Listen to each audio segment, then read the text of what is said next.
Today's Commander tier list is brought to you by Basalt Monolith. Do you need to go infinite with mana easily? Well, Ikoria, Lair of Behemoths, has got your back. It's time for us to make another tier list so that all of you can yell at us on the internet. We've got Ikoria, Lair of Behemoths, the legendaries, to talk about in today's tier list. We are going to talk about all of the legendary options that came out of Ikoria, Lair of Behemoths. The video starts right now.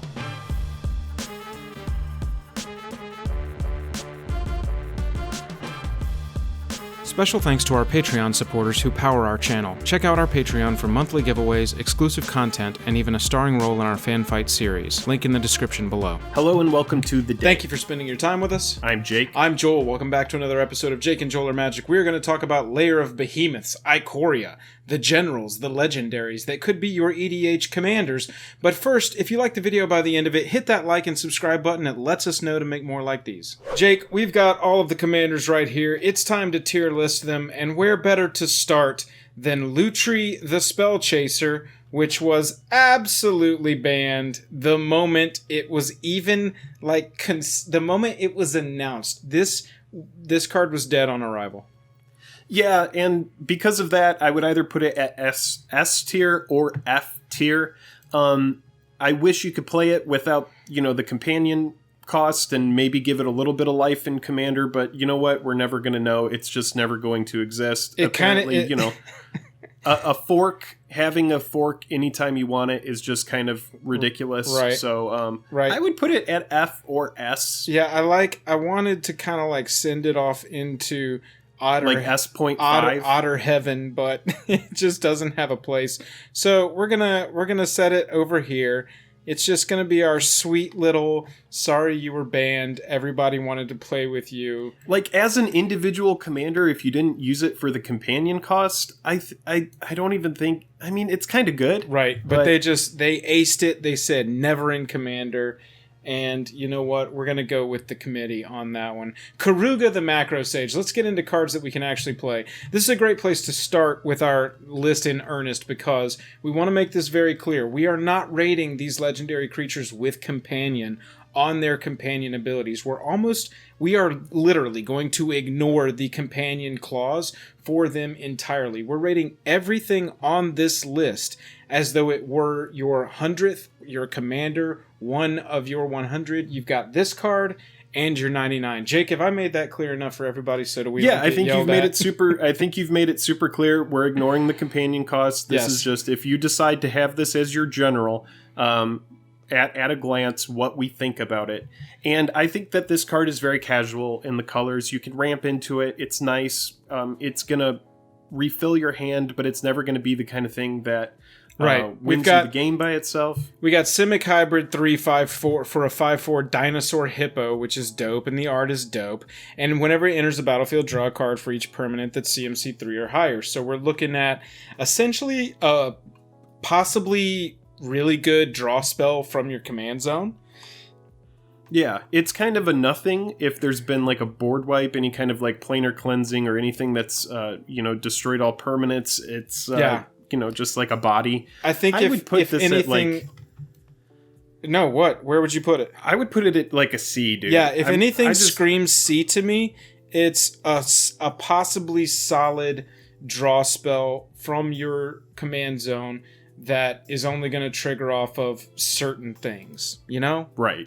Yeah, right. I think that just screams C to me. I feel the same way, sadly, about our Godzilla King of the Monsters here. Yeah, Zilortha. Yeah, so this is Zilortha. We've got Gruul +3 trample. Lethal damage is determined by power instead of toughness. So this is the opposite of our Doran kinds of decks where you're looking at 0/10s. You're looking for 7/1s on this one. Go and check out our 3 ways to build Zilortha Godzilla King of the Monsters deck if you want to possibly build a big Gruul beatdown deck. But yeah, I mean, it's you have to build it a specific way. This was one of my kind of format breakers on my 3 Ways video series where I'm looking at this card and there's one way to build it.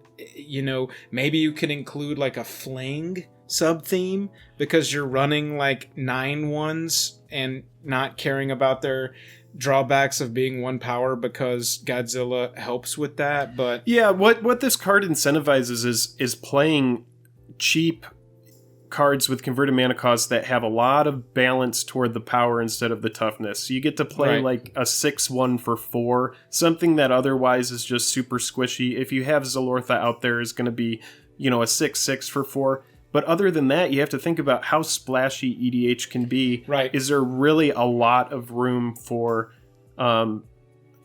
I don't know. It just it doesn't seem, so this is my point on this one. To me. With this one, you've got to specifically pick creatures based on it. You have to protect those creatures, and you've got to come up with a way in green and red, which is not super hard in green, but to keep your hand full of those creatures after board wipes. So can I make a case that this should probably be a D?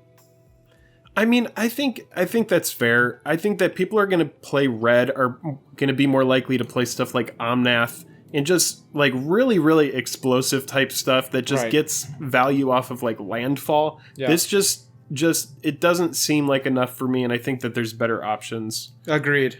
So let's undo that and then go to move feature. Look at Zirda the Dawnwalker here.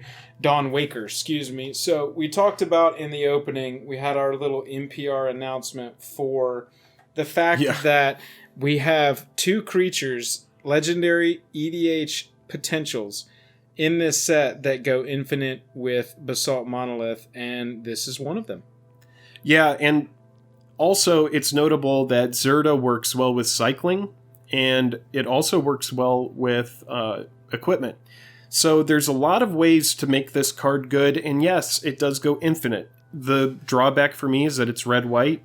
Traditionally, these colors have some trouble in EDH, and so I don't know, dude. It's got to be at least a B because it does go infinite with Basalt Monolith. I think that's and there's a lot notable. of ways to tutor in these colors. Exactly. You have stuff like Enlightened Tutor. Right. You can go find the artifact that you want for sure. Right. And so it starts at B for me. Do you think that target creature can't block this turn in Boros is enough to bump it up to an A, or do we just go, it's got great infinite possibility. It can make your equipment really cheap to get on, and it sits at B. I mean, but it also works well with Grim Monolith. I mean, there's other spells that this ability is going to do a lot of things with. Yeah, for sure. And so it honestly, dude, I feel like it needs to be like A tier, and if people can figure it out, or like at least B+. Okay. Because I wouldn't put it at S tier. No, I like it's tough. I like A. Let us know in the comments down below, and we know you will. If you think that this card should have been a B or an S, accordingly, or if we nailed it with A, we'd really like to know. Umori the Collector, if I can select the right thing here. Umori the Collector is an ooze. We've got, I said this wrong the first time, we've got Golgari +2. For a legendary ooze, as it enters the battlefield, choose a card type, not a creature type, which is notable. Spells you cast of the chosen type cost 1 less to cast. So, Jake, can I interest you in tribal ooze Golgari enchantments? Can I interest you in Golgari tribal creatures? You can go ooze. This is like, I think there's like between 20 and 30 playable oozes for EDH. I mean, you can go. But I would go like tribal ooze. But I would go like planeswalkers with this, really, really just like planeswalkers or maybe enchantments and Golgari Super Friends. I think led it's by pretty Umori. good, I like it. He collects Super Friends. Yeah, I would rank this at probably like, I don't know, dude, like a B. Yeah, I'm thinking B. I'm thinking C. Next up, we've got Obosh the Prey Piercer. This is one of the companions, and I know we said we were basically ignoring the companion thing for this video, which we still are. But this is one of the companions that, for me, doesn't seem like it was specifically designed for standard like some of the companions feel, and we'll go over as we hit the rest of the companions in this video. But this one actually seems like it's got some potential to me. Yeah, I mean, the companion is fine. I think you can build around it, but what I really like about this card is you're not really experiencing a huge drawback from getting double damage off of odd cost spells. Right. So it's like, If a source you control with an odd converted mana cost would deal damage to a permanent or player, it deals double that damage to that permanent or player instead. You can be like, I'm casting an odd fireball. I'm casting an odd Banefire. And suddenly that thing is blowing up. I mean... Yeah. It can get out of hand really quick. And what it allows you to do is it allows you to play, like Doomblade, Demonic Tutor, any of the premium as your commander, terminate. right? Exactly, because you're ignoring this. Yeah, you're just doubling. Okay, so I would build this specifically knowing we need all of our damage dealers to be odd CMC. That's just how you have to build this. But you don't have the building restriction of your starting deck contains only cards with odd CMCs. Like, Lightning Bolt isn't a card that I would normally play in EDH, just not in our play group. Right. It just doesn't have, the splash that it needs. For sure. But this card makes Lightning Bolt 6 damage for 1 mana. At that point, I'm pretty sure, I'm getting in on Lightning Bolt. Yeah, 1 damage for 6 attack. I have to agree with you completely. I think you meant 6 damage for 1 converted mana cost. What did I say? You said 6 damage for 1 attack. 6 damage for 1 attack. Sorry, I was distracted. Jake, how would you rate Obosh the Prey Piercer as a 5-cost 3/5 that is going to double damage on odd CMCs? Well, how would you rate it? And let's both say it at the same time. All right. 1, 2, 3, C. B. All right. So C and a half. C and a half. Yeah. I mean, red-black is super fun. I play Karavik. It's one really of my favorite like decks ever. I love Karavik. We're gonna roll B. What do you think? Yeah, B. B is fine. I like it. Let's roll B. Let's talk about this cat nightmare, Luris of the Dream Den. We got Orzhov Hybrid +1, ignoring companion, lifelink for a 3/2. During each of your turns, you may cast 1 permanent spell with CMC 2 or less from your graveyard. I don't think any card that has companion has been more specifically designed to be played in standard or modern or pioneer. Oh, for sure. Than Luris of the Dream Den. I can't wait to jam this in with SRAM. Right. I think that this is just it's a really, really good card. Ridiculous. But for Commander... we're talking about Commander. So each permanent card in your starting deck, we're not worrying about the companion. We're worrying about you may cast 1 permanent spell. And it does say permanent. That's what makes this even remotely considerable. Exactly. Because you think about stuff like Mana Crypt, Soul Ring. There's a lot of very, very, very good permanents that get destroyed early on sometimes. Well, and you want to think about eggs, too. You could, sacrifice some stuff that gives you some stuff and cast it back. I mean, I feel like somebody who is a fantastic CEDH brewer is going to absolutely prove us wrong on this one. But for general... casual, classy casual commander, I have to give Luris a D. Yeah, it just doesn't seem super impactful to me, and it makes me think that no, you need to bring it up when that's an E. You just said D. Oh, I will do a D. Fine, we'll do D. No, I think that it's just... It's not impactful. I would rather, if I'm playing black-white, I would rather be playing something like Teysa, and there's just better options. Yeah, is kind of how I feel. Right, and the payoffs, I feel low on this card as well. This card is just it's cute. Yeah, Kahira the Orphan Guard. We got Selesnya Hybrid +1. Ignoring all this, Vigi for each other creature you control that's a cat, elemental, nightmare, dinosaur, or beast gets +1/+1 and has Vigi 3/2. It's a fun tribal deck for a zoo build if you really want to build a deck that's got cats and dinosaurs and nightmares and elementals and beasts. Past that, it's an anthem from the command zone. Yeah, I mean, it's just a 3/2 vigilance that comes in and buffs other stuff. I think this is a card that's a build around as well for constructed and it's a fun tribal commander because it does open you up to more than just your tribe, if that makes sense. It just looks like a standard. It looks like a standard card to me that they don't want to get out of hand, so they gave it a legendary creature type. As a commander, I think you can do stuff with it. But yeah, it's very, very, very casual. So I think a D is appropriate. D is fair there. We're going to look at Gigantha the Wellspring, and this one has a lot of conversation happening around it. It's mostly being talked about as a companion. We will kind of break our only rule for this card. It's mostly being talked about as a companion for 5-color decks. Let's just talk about it as a commander, though. We got Gruul Hybrid +4. Tap to add one of each. This mana can't be used to pay generic mana costs. So generic means these numbers up here. This doesn't technically count as colorless. It does have colorless is a color. It is the lack of color. This is generic mana up here. And this mana can't contribute to that. So if we were tapping Gigantha to pay for Gigantha, for instance, we could only use one of the 5 that were used, that were tapped for, that were added to the mana pool, to cast our Elemental Elk, because this is the only non-generic mana in the mana base. Not trying to insult anybody's intelligence, just want to explain. Just for anybody who's kind of confused about it. If you're like tapping that to play Force of Will, you're only going to be fulfilling 1 blue of Force of Will's mana exactly. Cost. And so you've got this dope creature that can tap and cast Niv Mizzet Reborn by itself. That's pretty awesome. Yeah, this to me in EDH is also a casual card. This is for like anybody who's like, I am going to cast Progenitus. I'm going to get Progenitus cast in my deck. You want to play every card with 5 color in its mana cost. This is a great general for you.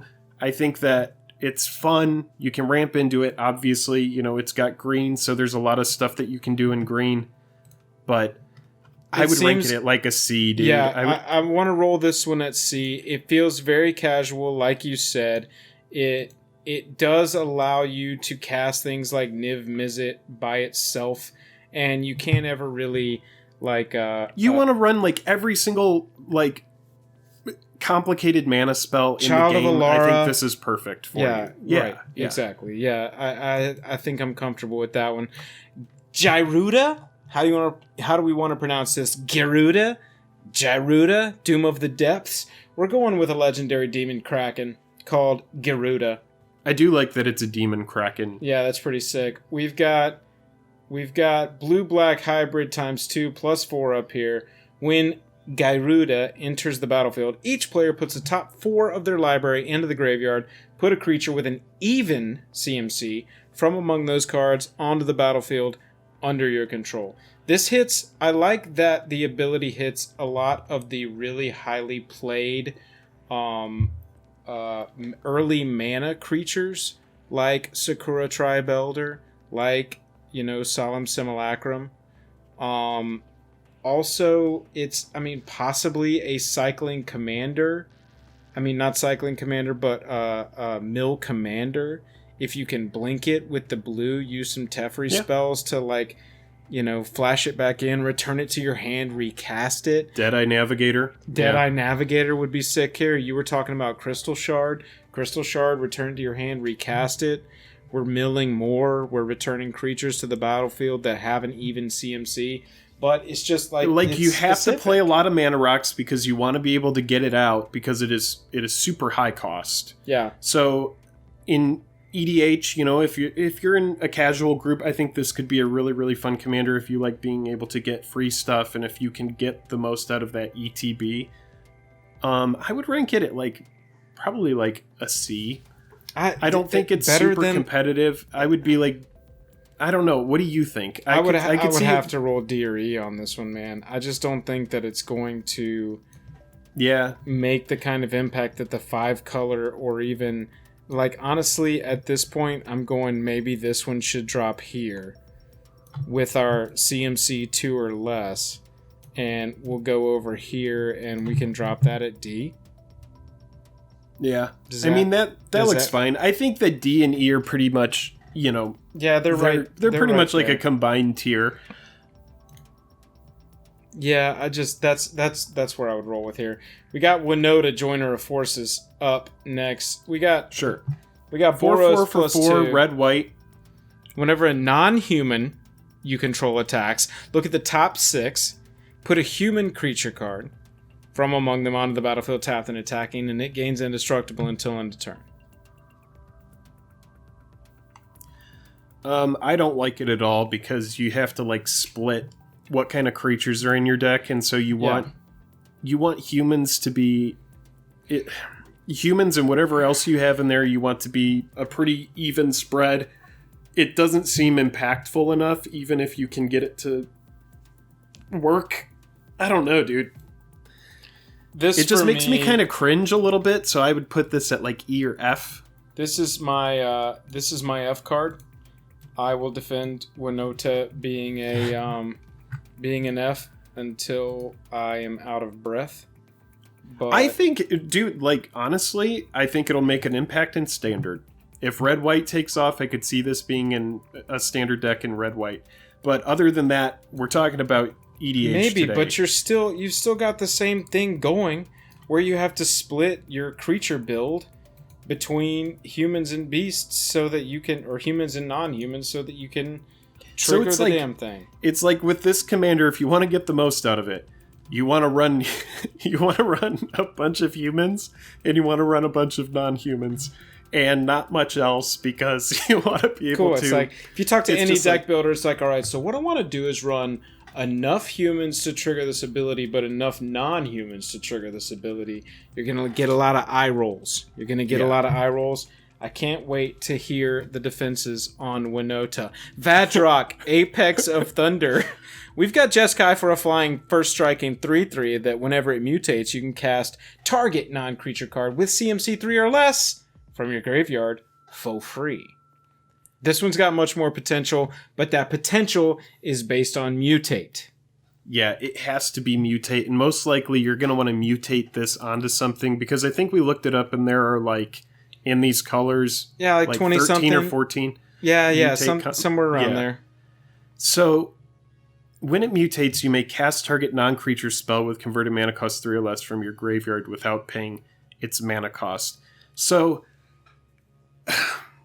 It seems dope. It seems dope for a brawl deck. It seems dope for probably Standard. I think that this is a legendary mutate built specifically for Standard, because we did find out, by the way, that you can mutate Vadrok onto Vadrok, because that makes sense. But as a commander, I mean, as far as like Jeskai goes, I would put this at like a D or an E. Yeah, there just are a lot of better cards that you can play that are going to be splashier than this. I'm super on that being an E. I know that, I mean, free spells, there's going to be a lot of arguments about free spells, but that one to me is completely dependent on mutate, and Jake and I looked them up. The mutate creatures, you have to start getting pretty deep down into, if you're running those mutate creatures, if you top deck them, they're just not good. They're only good if you've got Vadrok on the battlefield.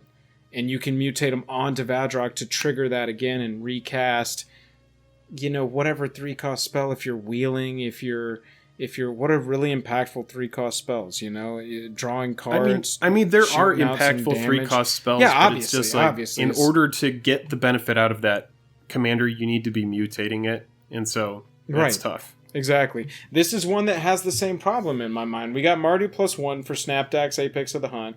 Mutate is 5 for Double Strike, 3/5. Whenever it mutates, it deals 4 to target creature or planeswalker an opponent controls, and you gain 4 life. I think that the 4 to a creature or planeswalker is fine. It's not game defining. It might kill a major blocker for them that's got 4 toughness or less. It might knock out a planeswalker that's not really a very, highly played permanent in Commander to begin with. Double Strike is dope. I will say Double Strike is very dope if you can get that on a If you get this on something very large, yes. Right, exactly.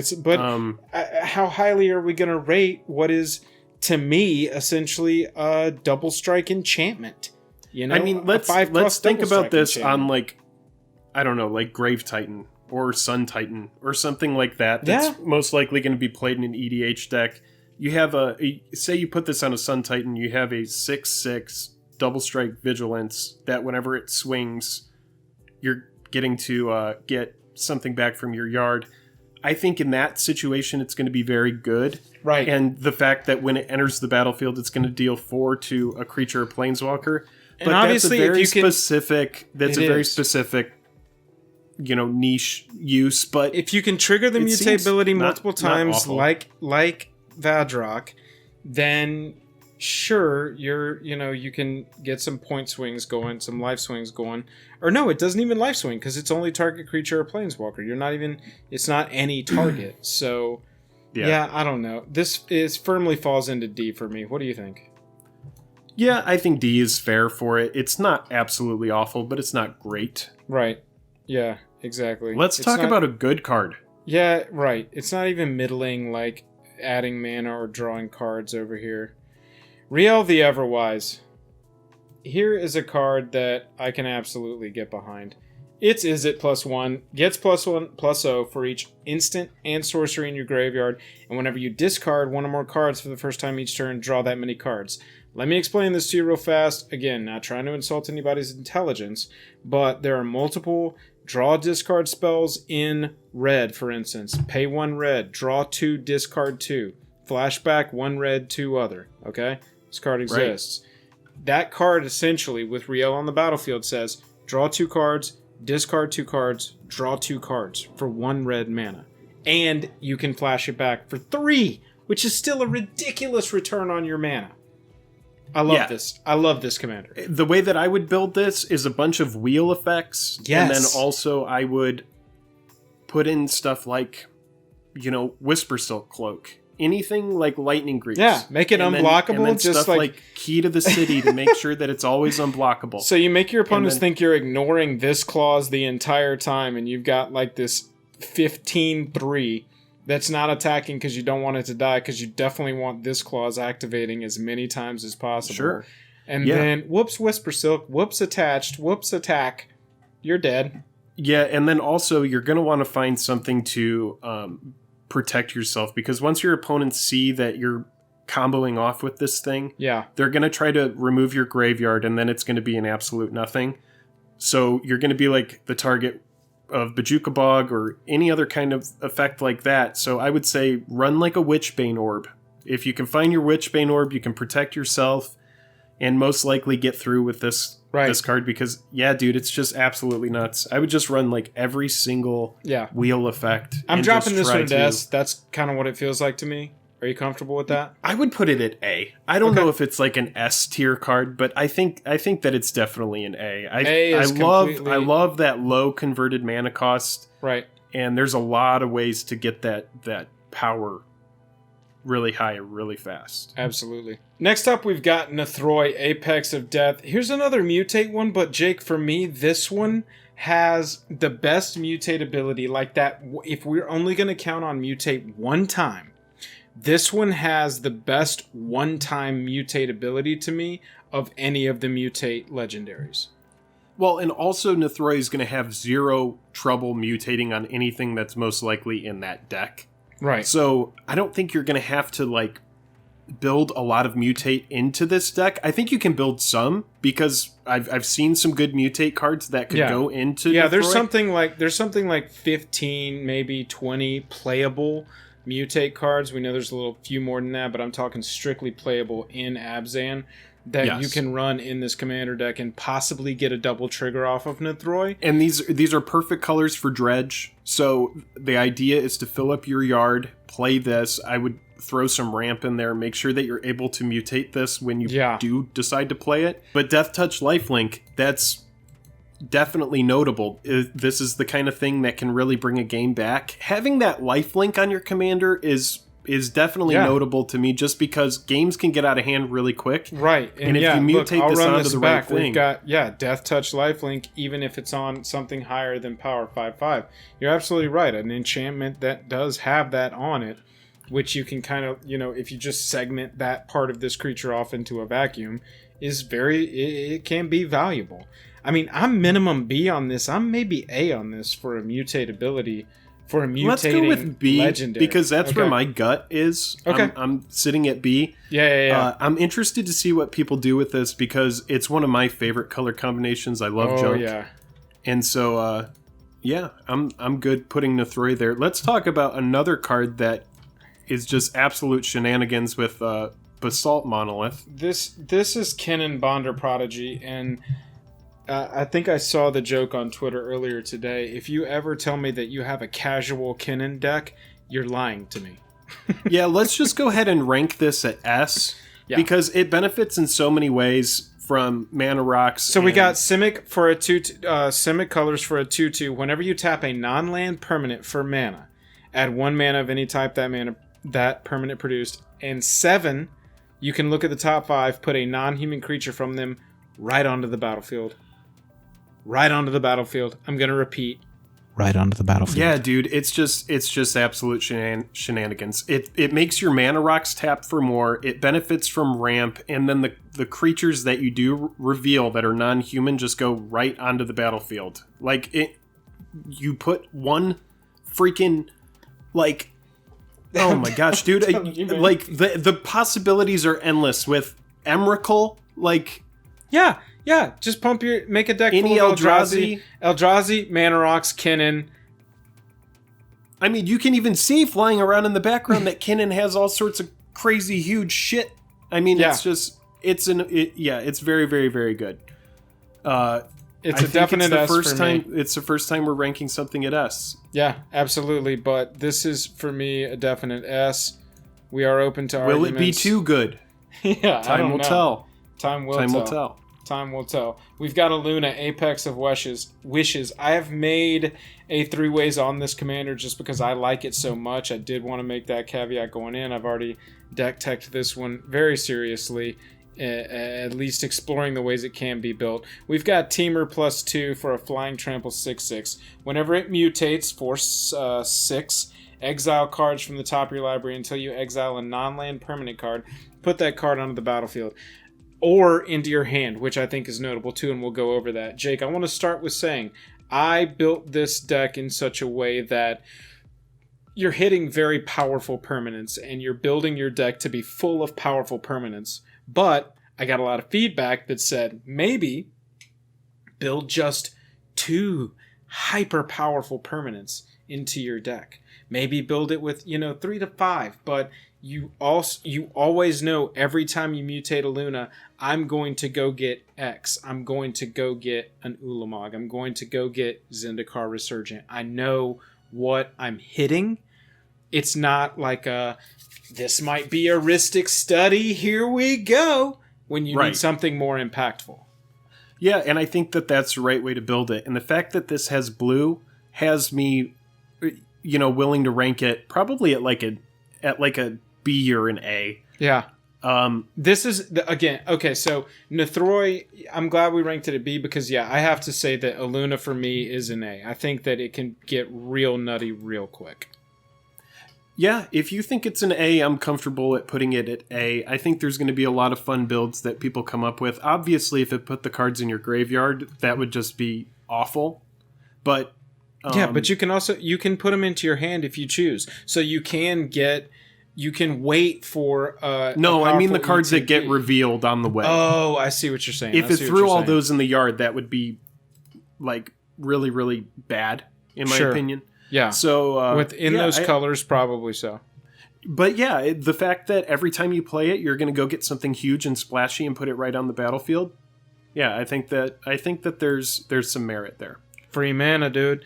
General Kudro of Dranith, we got Orzhov +1 for a legendary human soldier. Other humans get +1/+1. And whenever General Kudro or a human enters the battlefield under your control, exile a card from a graveyard, pay 2, sack 2 humans, and this has got a colon, so we can do this as many times as we've got humans.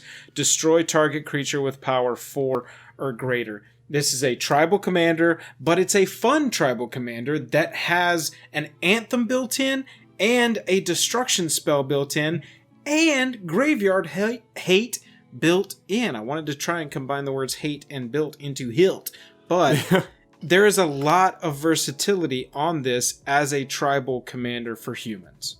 And it's a very, very cheap commander as well. Right, it's 3 CMC. Yeah, sack 2 humans, destroy target creature with power 4 or greater. There's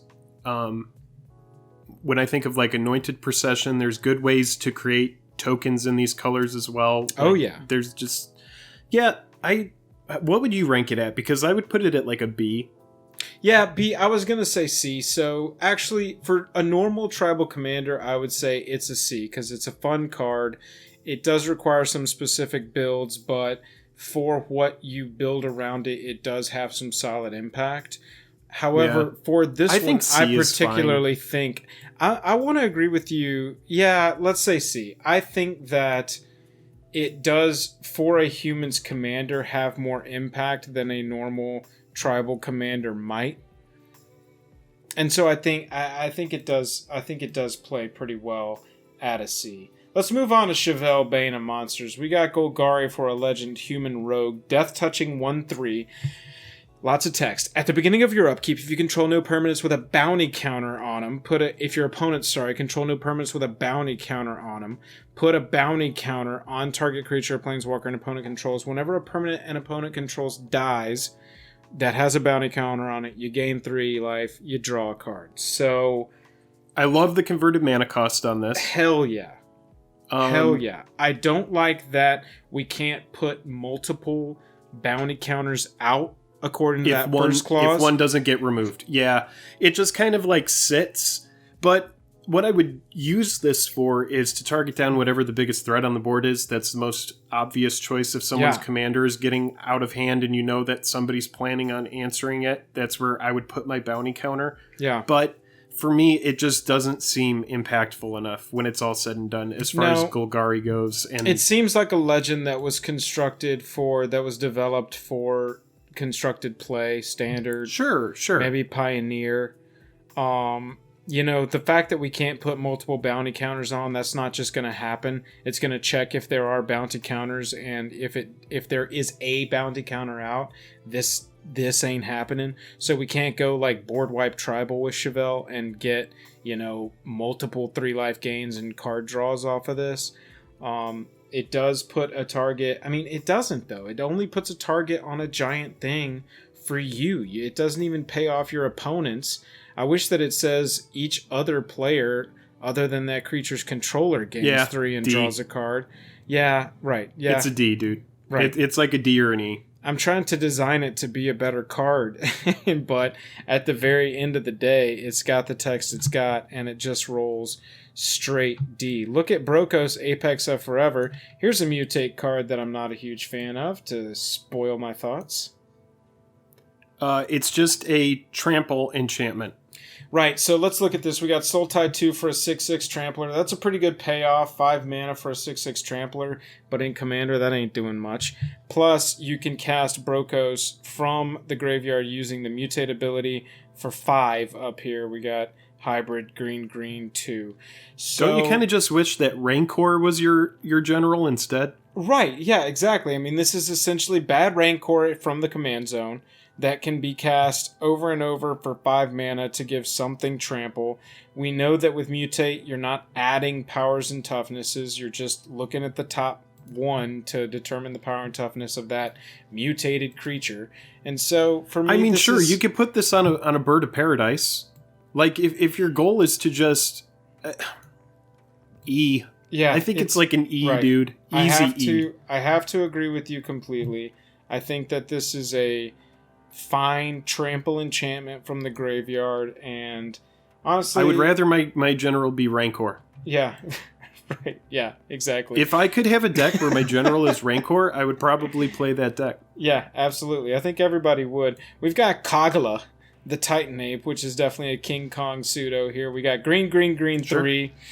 And a lot of text. When Kogla, the Titan Ape, enters the battlefield, it bites up to 1 target creature you don't control. When it attacks, you destroy an artifact or enchantment defending player controls, and you can pay a green and 1 to return a human you control to its owner's hand to gain indestructible for Kogla, the Titan Ape, until end of turn. If this card had trample, I would be more willing to consider it as a B or C as a mono green commander, but number 1, it's mono green. Number 2, you need humans. Thrun, dude. Thrun the Last Troll. Omnath, Locus of Mana. There are just so many better choices than this. It's just... I even want to and I'm not trying to hate on it. I think that it's... I'm trying to make a case for it, dog, but I can't make a case like even a D. Looking at what we've got at D, I can't make a case for this in D. You know, I have to say it's another E. Yeah, E or F. I think E is fine. Let's not name it an F because we're about to have an F coming up. Spoiler alert. We got Yadaro Wandering Monster to round out our list. Yadaro Wandering Monster says Trample Haste for a 7-cost 8/8. Not terrible. Not terrible in and of itself. Its ability is cycling red 1, which is not going to help us in Commander. Whenever you cycle Yadaro, shuffle it into your library from your graveyard. If you've cycled a card named Yadaro 4 more times, this doesn't matter for Commander. Oh, wow. It's so wild how the rest of that text just transformed. I feel so bad rating a card. I feel bad rating a card that is designed for constructed play. I know, like know. This is a cute card in like a red-green beats that. Oh, dude, I can't wait to try and brew this card into something. Yeah, as a 4-of in a standard deck. Late game in a standard deck, this card is excellent. Yes, but hell in Commander as a general, it is an F. We are a hard F on hard Yadaro Wandering Monster. That is going to round out our list. Let's kick it back to the other view. Here we are. We're back at the other view. Thank you for watching the tiers for Ikoria Commanders. Let us know which ones you think we got wrong. We love discussion based around these, and that's why we keep making these videos. Honestly, this is one where we really get to engage with y'all and have some meaningful conversations about these commanders or whatever cards we're tier listing.